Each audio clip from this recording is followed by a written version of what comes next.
Hello friends, అందరూ ఎలా ఉన్నారు? బాగున్నారా? మా ఇంటి దగ్గర అయితే ఒక వాటర్ మిలన్ పాదొచ్చింది. అందులో అయితే ఒక వాటర్ మిలన్ ఉందన్నమాట. అది చూడగానే నాకు చాలా హ్యాపీ అనిపించింది. ఎందుకంటే మనం కొనుక్కొని తినేదానికంటే మన ఇంట్లో పండిందంటే మనకి చాలా హ్యాపీనెస్ ఇస్తుంది కదా.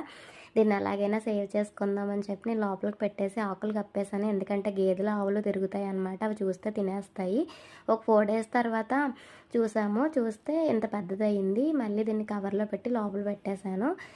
మళ్ళీ 3 డేస్ తర్వాత తీసి చూసాం. నాకు ఎప్పుడెప్పుడు దీన్ని కోసుకొని తినేద్దామా అన్నంత ఎగ్జైట్మెంట్లో ఉన్నానన్నమాట. కింద ఎల్లో కలర్లో వచ్చింది, ముగ్గిపోయి ఉంటుందని చెప్పి మా ఫ్రెండ్ అయితే కట్ చేసేసింది. తర్వాత దీన్ని వాష్ చేసుకొని మేము దీన్ని ఇంకా కట్ చేసుకుంటున్నాం తిందామని. అయితే మేము చాలా తొందరపడిపోయాము. ఇంకొక 4 డేస్ వెయిట్ చేసి ఉంటే సరిపోదును, బాగా ముగ్గిపోదును. కానీ మేము తొందరపడిపోయాం అనమాట. అయినా సరే స్వీట్గానే ఉంది. తింటేనే హాఫ్ తినేసాము. మిగతా హాఫ్ ఏం చేసామనేది నెక్స్ట్ పార్ట్లో చూద్దరు కానీ. Bye bye.